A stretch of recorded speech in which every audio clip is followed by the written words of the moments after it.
Hello student, my self Shyam. और आज हम लोग स्टडी करने वाले हैं आपके प्लांट ब्रीडिंग के बारे में। क्या होता है आपका पादप प्रजनन, उसके बारे में हम लोग आज पढ़ने वाले हैं।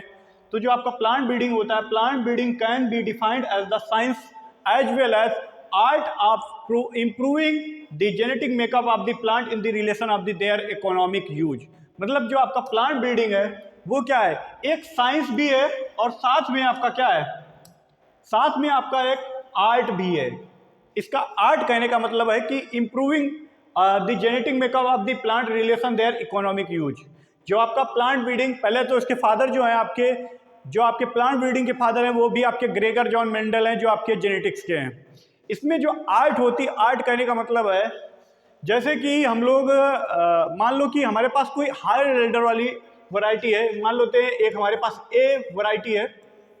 ये हायर एल्डर मतलब ज्यादा उपज दे रही, बट इसके अंदर एक कमी है कि एक इंसेक्ट आकर के, पेस्ट आकर के इसमें अटैक कर देता है और इसकी यील्ड को लो कर देता है। बट एक हमारे पास बी है, मान लो कि एक हमारे पास बी वैरायटी है जो वाइल्ड है, बट इसमें मतलब कि लो प्रोडक्शन है, बट उस इंसेक्ट के प्रति रेजिस्टेंस पावर है इसके अंदर। तो हम क्या करेंगे कि इसका वो जो रेजिस्टेंस पावर वाला जीन था, जीन इसमें ट्रांसफर कर देंगे, तो क्या ये हमारी वैरायटी में इंप्रूवमेंट हो जाएगा ना। वही कहा जा रहा है कि क्या आपका जेनेटिक इंप्रूव किया जाएगा, जेनेटिक जीनोटाइप जीन के थ्रू आपका इसमें इंप्रूवमेंट किया जाएगा। वो आप हम लोग स्टडी किसके अंदर कर रहे हैं, प्लांट ब्रीडिंग के अंतर्गत कर रहे हैं। चलिए देख लेते हैं, पहले इसके बेनिफिट के बारे में बात कर लेते हैं कि क्या क्या फायदा है। इंक्रीज यील्ड, जब तक हम लोग ग्रीन रिवोल्यूशन इंडिया में कब आई है, 1966 में आई है ना। इसमें क्या हो रहा था कि उसके बाद हम लोगों का प्रोडक्शन इंक्रीज होते गया। ग्रीन रिवोल्यूशन में ही आपका जेनेटिक, आपका प्लांट ब्रीडिंग का बहुत इस्तेमाल किया गया है। इसमें क्या होता है, इंट्रोडक्शन किया जाता है। जैसे कि इंट्रोडक्शन का मतलब होता है कि कोई भी अदर देश से अपने देश को कोई भी मतलब वैरायटी, ब्रीड, स्पीसीज वगैरह लाना, वो आपका क्या लगा है, introduction.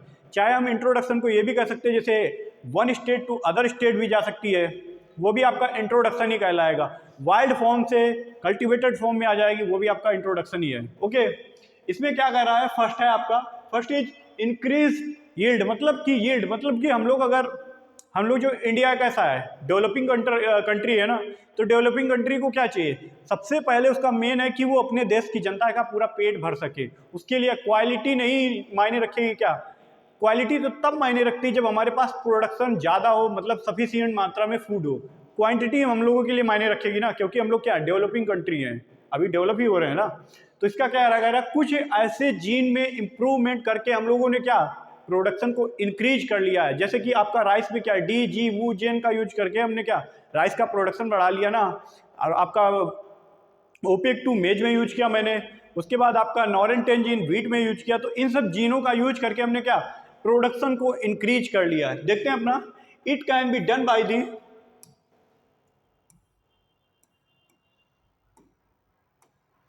It can be done by the developing of the efficient genotype. Genotype मतलब जेनेटिक मेकअप जो आपके जीन के थ्रू बने हो, ऑफ हाइब्रिड वैरायटी का यूज किया गया। The classical example of the utilization of the Dee Gee Woo Gen, जो मैंने आपको बताया, राइस में यूज किया गया, नॉरेन 10 जीन आपका व्हीट में यूज किया, ओपेक 2 आपका किसमें यूज किया गया, आपका किसमें मेज में यूज किया गया, जिसके थ्रू हम लोगों ने क्या इंक्रीज कर लिया, किसको, उपज को हम लोगों ने इंक्रीज कर लिया। नेक्स्ट है अपना इंप्रूविंग ऑफ द क्वालिटी। जब हमारे पास क्वांटिटी हो जाएगी, हो गई, उसके बाद हम लोगों ने किसमें इंप्रूव किया, क्वालिटी में, कि अब अच्छा फूड चाहिए। तो उसमें हम लोगों ने क्या किया, the determine the suitability of the various which rice cooking quality. Rice की क्वालिटी अच्छी होनी चाहिए, चमकदार दाना होना चाहिए, खाने में अच्छा लगे, वही सब बात हो रही ना। अरोमा की बात कर रहा है, सुगंध की बात कर रहा है, ग्रेन की कलर, दाने की कलर की बात, उसमें ज्यादा चमक, जैसे कि बासमती चावल हम लोगों ने डेवलप किया। Wheat milling and baking quality, wheat गेहूं की व्हीट मिलिंग के बारे में बात करा, बेकिंग क्वालिटी के बारे में बात करा, और साथ ही साथ ग्लूटेन कंटेंट के बारे में बात करा। ग्लूटेन के ही कारण ही अपनी रोटी फूलती है। ओके, पल्सेस में प्रोटीन की बात कर रहा है, प्रोटीन ज्यादा हम लोगों को पल्सेस में चाहिए, protein content. And improving sulphur, किसमें, सल्फर का इंप्रूवमेंट किसमें, ऑयल सीड क्रॉप में, containing amino acid oil seed crops, जो आपकी ऑयल सीड है, PUFA pure unsaturated fatty acid. Okay, next इसमें elimination of the toxic substance. जो आपके कुछ ऐसे क्रॉप्स हैं जिसमें क्या इलिमिनेट सब्सटेंस पाए जाते हैं, HCN आपका किसमें पाया जा रहा है, सोरगम में पाया जा रहा है, लथाइरिस जो आपका लेथारस सटाइवा जिसमें आपका क्या पा रहा है, लेथारोजीन पाया जा रहा है। नेक्स्ट है आपका यूरिक एसिड जो आपका ब्रेसिका सरसों वगैरह में पाया जा रहा है। ब्रेसिकी मतलब फैमिली में, ब्रेसिकिया फैमिली से जितने भी रिलेटेड होंगे उसमें क्या पाया जा रहा है आपका है टॉक्सिक सब्सटेंस, वो आपका है यूरिक एसिड। इलिमिनेशन मतलब होता है हटाना ऑफ द टॉक्सिक सब्सटेंस, मतलब विषैले पदार्थों को उनमें से हटाना। क्या कह रहा है, HCN hydrocyanate content is the jowar plant, lathyrogen content जो आपको पाया जाता है लेथायरस सटाइवा में उसको निकालना। उसके बाद एमिनो एलाइन BO आपका यूरिक एसिड जो पाया जा रहा है वो आपका ब्रेसिकस में पाया जा रहा है। कुकरबिटेसिन जो आपका पाया जा रहा है कुकरबिटिस में पाया जा रहा है। इनको जो आपके टॉक्सिक सब्सटेंस हैं इनको इलिमिनेट मतलब इनको हटाने की प्रोसेस आपका इंप्रूव भी किया जा सकता है बाई दी जीन के द्वारा। Resistance against biotic and abiotic stresses, मतलब कि ये कह रहा है रेजिस्टेंस होना चाहिए किसके लिए, किसके अगेंस्ट होना चाहिए, बायोटिक मतलब जो आपके जैविक हो, अजैविक स्ट्रेसेस तनाव के कारण। बायो का मतलब होता है लिविंग, जो आपके जिंदा हो। इसमें क्या आपका आ जाएगा बायो में, लिविंग का मतलब होता है जो आपके जिंदा हो। जैसे कि इसमें क्या आ जाएगा, डिजीज आ जाएंगी, आपके इंसेक्ट वगैरह आ जाएंगे, उनके प्रति रेजिस्टेंस पावर हो। इन्वॉल्विंग पेस्ट, पेस्ट में ही आपके इंसेक्ट वगैरह आ जाएंगे। Diseases, resistance variety, resistance variety जब हम लोग डेवलप कर लेंगे by through the gene improvement करके वैरायटी में, तो क्या है हमारा प्रोडक्शन ज्यादा होगा। Reducing cost of the cultivation, environmental pollution and the saving the beneficial insect, और हम साथ ही साथ बेनिफिशियल इंसेक्ट को बचा सकते हैं। जैसे कि हम लोग अपना जैसे कि दवा छिड़कते हैं पेस्ट वगैरह के लिए, इंसेक्टिसाइड वगैरह, जैसे कि हम लोगों के राइस के फील्ड में कोई पेस्ट लग गया तो हम लोग जब दवा छिड़क रहे हैं तो उसमें क्या है, जो हमारे हार्मफुल हानिकारक वाले तो नष्ट हो ही रहे हैं, साथ में क्या हमारे जो बेनिफिशियल इंसेक्ट हैं वो भी मर जाते हैं, तो उनको भी हम बचा सकते हैं किसके द्वारा, अगर हम लोग रेजिस्टेंस वैरायटी डेवलप कर लेंगे। ओके, नेक्स्ट है एबायोटिक स्ट्रेस में आ जाता है आपका सैलाइन सॉइल, जैसे सैलाइन के बारे में बात कर रहे हैं, टेम्परेचर के बारे में, इन सब चीज़ों के बारे में बात करते हैं कि ऐसी हम लोग वैरायटी डेवलप कर लें जो आपका ड्रॉट कंडीशन में भी ग्रो हो जाए। सैलाइन सॉइल मतलब सॉइल में भी, क्षारीय सॉइल में भी आपकी ग्रो कर सकते हैं, वो आपकी आ जाएंगी बायोटिक एबायोटिक स्ट्रेसेस में। इसमें देख ले रहे हैं it location specific problem soil, soil factor में वही मैं बोल रहा हूँ आपको, क्षारीय sodic soil. Edaphic factor is the sometimes process severe problem breeding resistance variety that is the way of the combined abiotic stress। मतलब मेरा कहने का मतलब यह है कि हम लोग ऐसी वैरायटी डेवलप करें जिनको हम लोग सैलाइन और सोडिक कंडीशन, एसिडिक कंडीशन में भी हम लोग अच्छे से ग्रो करें, अच्छा प्रोडक्शन दे। ड्रॉट कंडीशन में मतलब सूखा सहन करने वाली भी वैरायटी हम लोग ग्रो करें, यह आपका सब आ रहा है एबायोटिक स्ट्रेस में।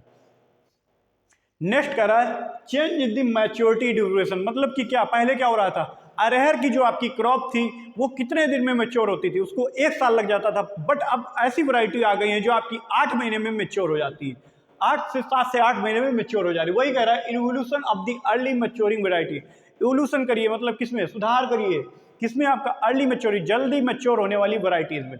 नेक्स्ट आपका है इम्प्रूव्ड एग्रोनॉमिकल कैरेक्टरिस्टिक, जैसे production of the more tillers, ज्यादा किले हो किसमें, राइस हो गया आपका, ओके बाजरा हो गया।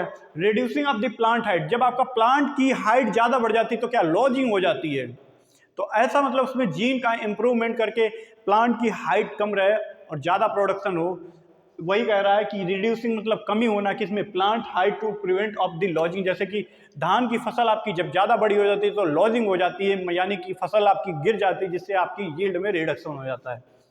Photo insensitivity, it promote to cultivation new areas throughout the year of the red gram and photo insensitivity होना चाहिए जिससे कि आप प्रमोट करेंगे न्यू एरियाज में भी हम लोग क्या कर सकते हैं, आपका रेड ग्राम और सोरगम को ग्रो कर सकते हैं। आपका थर्मो इनसेंसिविटी, टेम्परेचर के लिए इनसेंसिटिविटी होना चाहिए, जैसे कि आपका एक डेवलप की गई Pusa Sadabahar variety of the tomato. Okay, non scratching nature, मतलब कि नॉन स्क्रेटिंग नेचर में आपका हो जाता है, जैसे कि आपकी दाल की फलियां वगैरह नहीं होती, वो क्या पकती जाती हैं और साथ में उनके मतलब फलियां फूटती जाती है, तो क्या है वो जो ग्रेन वगैरह रह जाते हैं वो अपने क्या फील्ड में ही रह जाते हैं। तो वही कह रहा है नॉन स्क्रेटिंग नेचर, मतलब वो फूटे ना, मैच्योर हैं और वो ऐसा उनके अंदर जीन ट्रांसफर किया जाए जिससे कि वो फली फूटे ना, तो जिससे क्या मेरा प्रोडक्शन पूरा मुझे ही मिल जाएगा। वो आपका ग्रीन ग्राम और ब्रिस्क का, जैसे कि सरसों वगैरह क्या होता है उसमें आपका डिटर्मिनेट ग्रोथ पाई जाती है, उसमें इनडिटर्मिनेट आपकी सरसों में पाई जाती है। उसमें क्या होता है कि उसमें क्या हो रहा है, वेजिटेटिव के साथ साथ आपका रिप्रोडक्टिव ग्रोथ भी चलती रहती है। एक बार देख लीजिए क्या होता है डिटर्मिनेट तो क्या होता है इनडिटर्मिनेट।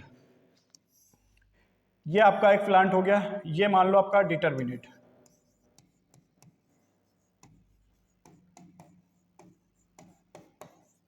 ये आपका इनडिटर्मिनेट।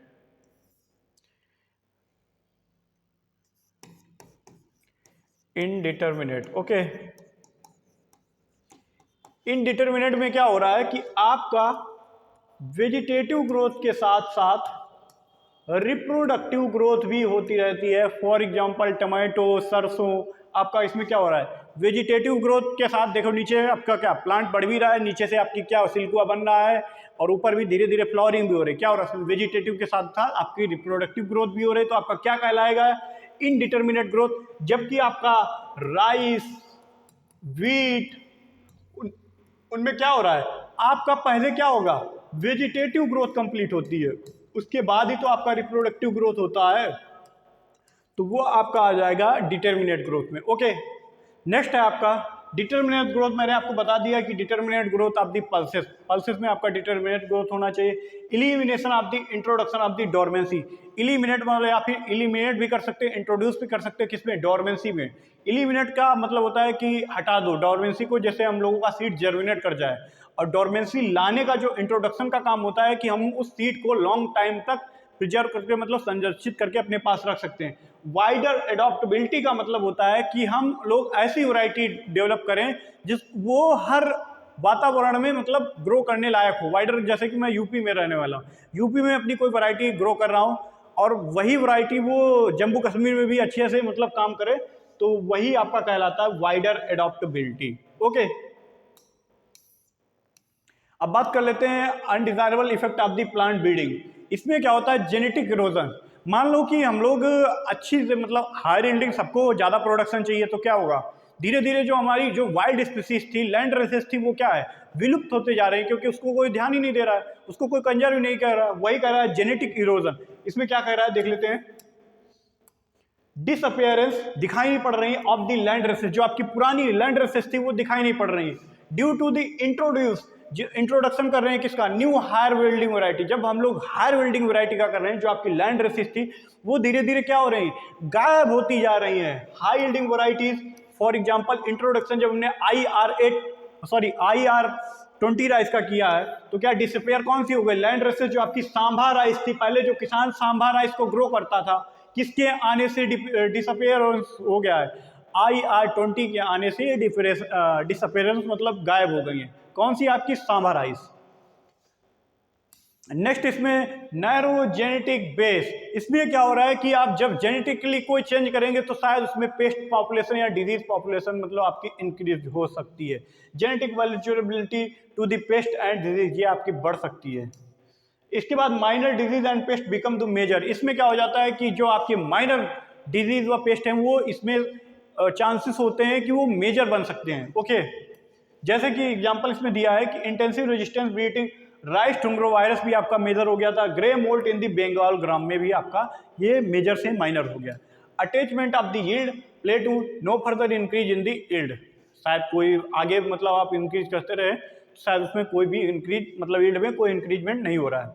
अब बात कर लेते हैं प्लांट ब्रीडिंग के बारे में, जो आपका 1777 में थॉमस फेयरचाइल्ड ने ही आपका सबसे पहले आपका हाइब्रिड डेवलप किया था। Produce by the first hybrid develop by the Thomas Fairchild popularly known as the, जो उन्होंने अपने ही नाम पे उसका नाम रखा था फेयरचाइल्ड म्यूल। अपने ही नाम पे उन्होंने उसका नाम रख लिया था Fairchild mule by the using of the castration with the sweet Williamson. किसका किसका यूज किए थे carnation and with the sweet Williamson का यूज करके उन्होंने किसका डेवलप किया फेयरचाइल्ड म्यूल को डेवलप किया। नेक्स्ट है 1856 Vilmorin develop by the progeny test. Progeny test को किसने डेवलप किया विल्मोरिन ने used of the method of the successfully improvement of the sugar wheat में किया। नेक्स्ट है आपका जॉनसन ने प्योर लाइन थ्योरी दी थी आपकी 1903 में आपकी जॉनसन ने प्योर लाइन थ्योरी दी है providing to genetic basis of the individual plant selection. और आपका जो all India coordinated maize improvement project जो स्टार्ट किया गया था इंडिया में, वो आपका 1957 में स्टार्ट किया गया था। नेक्स्ट इसमें 1961 फर्स्ट हाइब्रिड मेज वैरायटी जो आपकी रिलीज की गई थी किसके आपके इस प्रोजेक्ट के तहत, वो 1961 में की गई थी। जो आपकी फर्स्ट हाइब्रिड वैरायटी है वो आपकी है गंगा फर्स्ट एंड गंगा 101।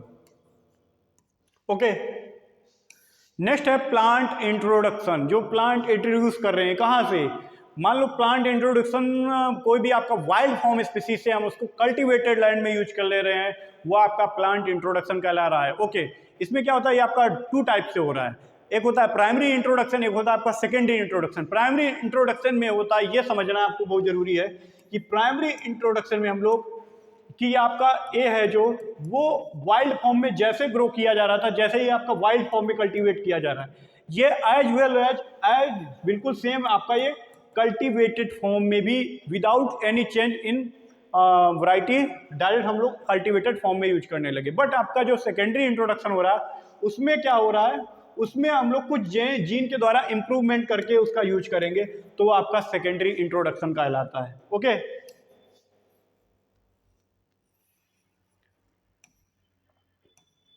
देख लेते हैं क्या होता है अपना इंट्रोडक्शन।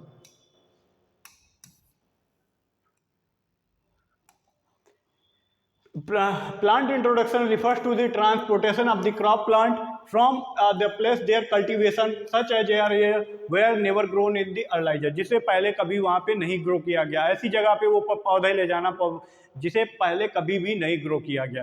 प्लांट इंट्रोडक्शन हम लोग एक कंट्री एक रीजन मतलब स्टेट से भी कर सकते हैं। जैसे कि मुझे कोई भी प्लांट चाहिए तो मैं अदर कंट्री से भी वो प्लांट ला करके ग्रो कर सकता हूँ। ये 2 टाइप का होता है आपका प्राइमरी इंट्रोडक्शन। प्राइमरी इंट्रोडक्शन में क्या हो रहा है, introduction that can be used for the commercial cultivation.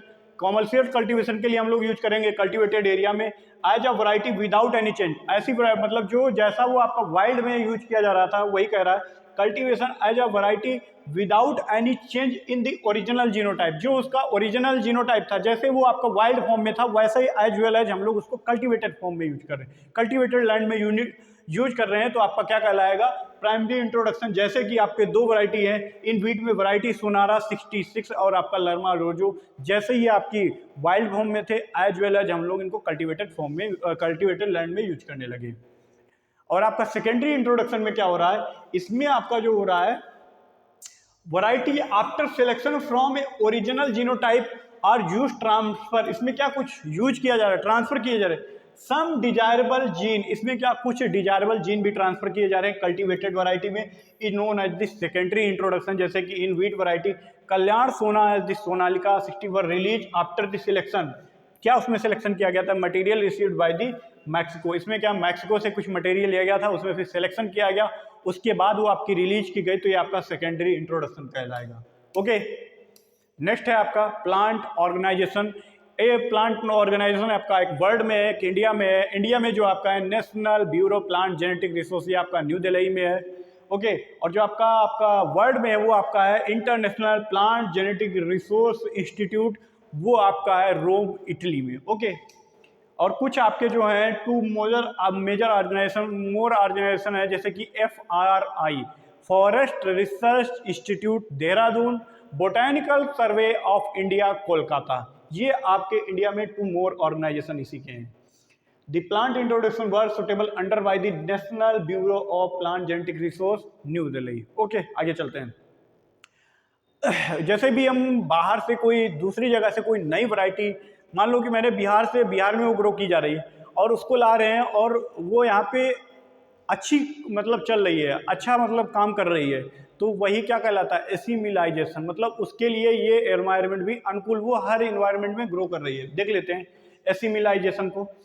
It refers to the adaptation and adjustment and introduce variety is the new environment. जब भी वो कोई नई एनवायरनमेंट में आ रही है, उसको अडॉप्ट कर रही है, एडजस्टमेंट कर रही है, तो आपका क्या कहलाएगा, एसिमिलाइजेशन। ओके, नेक्स्ट है डोमेस्टिकेशन। जब भी हम लोग वाइल्ड फॉर्म से कल्टीवेटेड फॉर्म में ला रहे हैं, मतलब यूज कर रहे हैं अपने लाइफ के लिए, तो वो क्या कहलाएगा, ग्राम्यन। मतलब डोमेस्टिकेशन कर रहे हैं, पहले तो उसको कर नहीं रहे थे बट अब कर रहे हैं ना। देख लेते हैं, domestication refers to the process of bringing, लाना कहाँ से, वाइल्ड फॉर्म से, जंगली फॉर्म से, जंगल फॉर्म से, कहाँ वीडी स्पीसीज, कोई भी वीडी स्पीसीज हो, but use of the under human management. मतलब अब उसको क्या कर रहा है, ह्यूमन मैनेजमेंट कर रहा है, या फिर जैसे कोई भी आपकी वाइल्ड स्पीसीज है उसको हम लोग कल्टीवेट कर रहे हैं आपका क्या कहलाएगा, डोमेस्टिकेशन या फिर ग्राम्य। नेक्स्ट है merit of the plant introduction. अब बात करेंगे merit of the plant introduction की। मेरिट इसकी इजी एंड क्विक मेथड, ये आपकी बहुत इजी और क्विक मेथड है। इसमें क्या होगा, this method use for the introduction new variety of the plant like मेज, पोटैटो, टोमेटो इंट्रोड्यूस कर रहे हैं ना, बहुत क्विक जल्दी हो जाती है। इसमें कोई भी आपका रिस्ट्रिक्शन वगैरह नहीं होता कि सेल्फ पॉलिनेटेड को लाएंगे, क्रॉस पॉलिनेटेड को, ये सबको हम लोग ले सकते हैं। नेक्स्ट है इसमें collection of the conservation of the germ plant of the different crop, production of the same as the from the genetic erosion. हम लोग क्या कर रहे हैं, ला करके कंजर्व कर ले रहे हैं, मतलब कि कोई आगे का जेनेटिक जो इरोजन हो रहा है, तो जो आपकी वैरायटी है उनको हम लोग क्या कर रहे हैं, एक जगह पे कंजर्व कर ले। कंजर्व करने के लिए क्या होता है, आपका national botanical garden, Ramsagar side वगैरह में हम लोग इन सबको कंजर्व करके रख लेते हैं। नेक्स्ट है आपका this is an effective method of the conserving the crops species which has been the threatened and danger of the extinction, मतलब विनाश। इसका मतलब होता है आपका विनाश, जो भी आपकी विनाश हो रही है धीरे धीरे प्रजाति, जैसे कि टाइगर धीरे धीरे क्या हो रहा है, मरते ही जा रहे, विलुप्त होते जा रहे हैं। तो क्या है, हम लोग अदर कंट्री से लाए थे ना, अभी लाए थे ना, तो उनको क्या कर रहे थे, हम कंजर्व कर रहे थे ना, उनकी ब्रीडिंग कराएंगे, उनके बच्चे होंगे, तो ये क्या हम लोग एक तरीके से उनको बचा के रख रहे हैं। वही इस लाइन में कह रहा है this is an effective method for the conserving, मतलब कंजर्व करके रखना दोज क्रॉप, वो crop species we have been threatened, जो गायब हो रही हैं आपकी, डेंजर ऑफ द एक्सटिंक्शन, मतलब कि ऐसी वैरायटी को हम लोग कंजर्व करके रख सकते हैं, कैसे, प्लांट इंट्रोडक्शन के थ्रू। ओके, नेक्स्ट है दिस मेथड इज अप्लीकेबल, जो आपकी ये मेथड है किसके लिए है, सबके लिए। मैंने आपको बताया था सेल्फ पॉलिनेटेड के लिए भी आपकी ये बेटर रहेगी, और cross pollinated and vegetative propagation crop के लिए भी ये आपकी प्लांट इंट्रोडक्शन अच्छी रहती है। ओके, नेक्स्ट जो इसकी डिमेरिट्स हैं, chance of the entry of the new disease. जब भी हम लोग प्लांट इंट्रोड्यूस, मतलब कहीं भी इंट्रोड्यूस कर रहे हैं, मतलब कि जो आपकी कॉफी रस्ट है, ये कहाँ से आ गया था आपका कॉफी रस्ट, जो हम लोग श्रीलंका से ही तो आया है। तो वही कह रहा है चांस ऑफ द एंट्री, मतलब कभी भी मतलब सीड वगैरह लेते हैं तो क्वारंटाइन, मतलब इनका चेकिंग वगैरह होती है बॉर्डर वगैरह पे, ठीक है, काफ़ी वो लंबा प्रोसेस होता है। बट इसमें वही तो कह रहा है कि हम लोग कभी कभी क्या होता है, बाहर से सीड के साथ वीड भी आ जाते हैं, इंसेक्ट भी आ जाते हैं। वही बात कर रहा है इंट्रोडक्शन में क्या क्या नुकसान होते हैं। Chances of entry of the new disease, chances बन जाते हैं किसके, न्यू डिजीज के आने के। इंसेक्ट एंड वीड भी आ सकते हैं, सीड के साथ वीड भी आ जाए बाई दी हम लोग। तो यही कह रहा है in the country along with the introduce material, जो भी हम इंट्रोड्यूस मटेरियल कर रहे हैं, ला रहे हैं, उसमें क्या आपका वीड भी आ सकता है, सीड डिजीज भी आ सकती है, और इंसेक्ट भी आ सकते हैं, यही बात कर रहा है। फॉर एग्जाम्पल एग्रीमोन मैक्सिकाना वीड आ गया था, लेट ब्लाइट पोटैटो भी आपका जो है, फाइटोप्थोरा इन्फेस्टॉन, ये भी आपका क्या इंट्रोड्यूस ही हो क्या आ गया। बंची टॉप बनाना, ये भी आपका है श्रीलंका से आया। कॉफी रस्ट, ये भी आपका श्रीलंका से आया है। एप्पल वूली एफिड जो आपका था, वो भी कहाँ से आया, वो भी आपका इंट्रोड्यूस ही होके आया। ये जितना भी आपका है कि ये जो जितनी भी आपकी डिजीज वगैरह, इंसेक्ट वगैरह है, ये आपके इंट्रोड्यूस मटेरियल के साथ ही आ गए थे। ओके, लेक्चर अच्छा लगा हो तो कृपया लाइक और सब्सक्राइब करिए। जय हिंद, जय भारत।